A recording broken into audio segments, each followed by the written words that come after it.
Henry's Sneeze.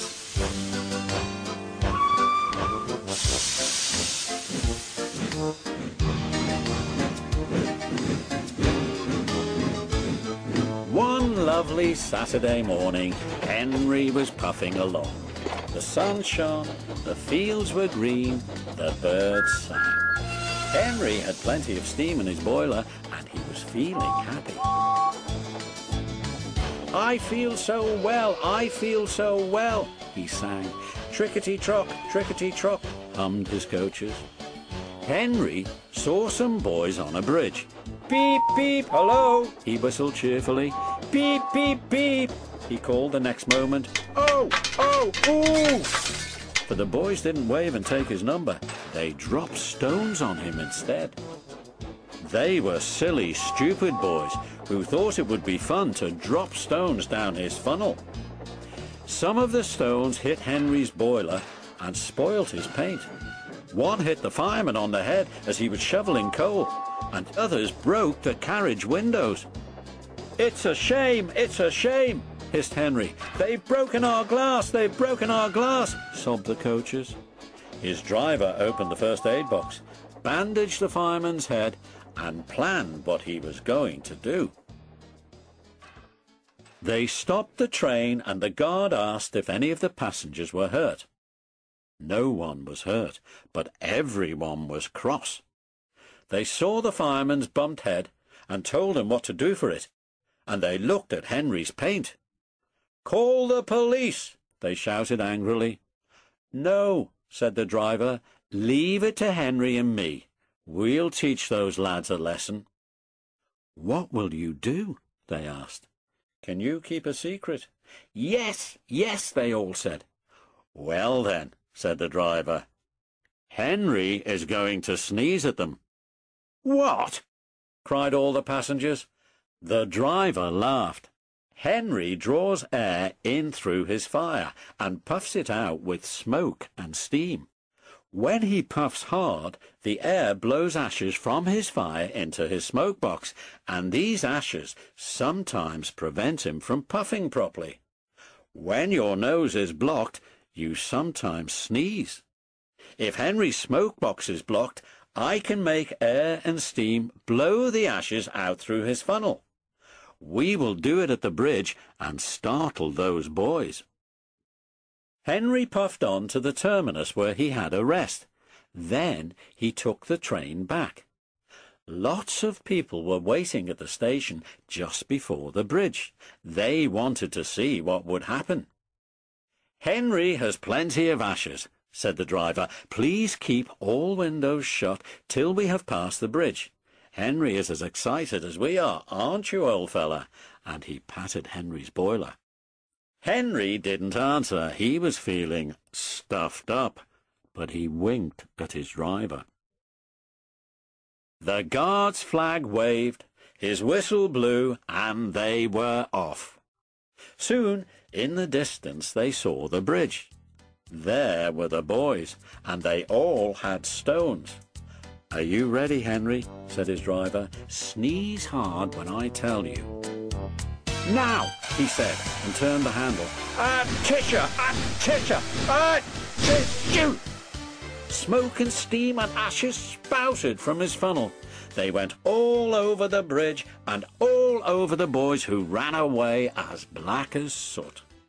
"Well done, Henry," laughed his driver. "They won't drop stones on engines again. Your coat is all black, but we'll rub you down and paint your scratches, and you'll be as good as new tomorrow." Henry has never again sneezed under a bridge. The Fat Controller doesn't like it. His smoke box is always cleaned in the yard while he is resting. He has now gone under more bridges than he can count, but from that day to this there have been no more boys with stones. Henry's Sneeze.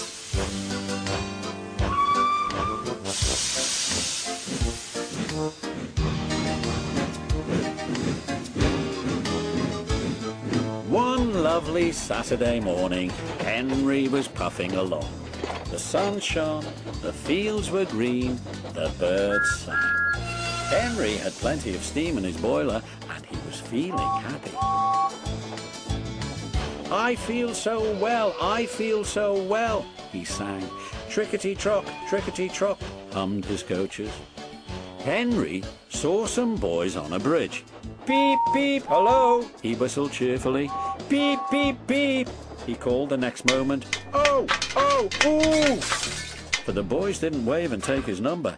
They dropped stones on him instead. They were silly, stupid boys who thought it would be fun to drop stones down his funnel. Some of the stones hit Henry's boiler and spoilt his paint. One hit the fireman on the head as he was shoveling coal, and others broke the carriage windows. "It's a shame, it's a shame," hissed Henry. "They've broken our glass, they've broken our glass," sobbed the coaches. His driver opened the first aid box, bandaged the fireman's head, and planned what he was going to do. The passengers. The driver laughed. Henry draws air in through his fire and puffs it out with smoke and steam. When he puffs hard, the air blows ashes from his fire into his smoke box, and these ashes sometimes prevent him from puffing properly. When your nose is blocked, you sometimes sneeze. If Henry's smoke box is blocked, I can make air and steam blow the ashes out through his funnel. We will do it at the bridge and startle those boys.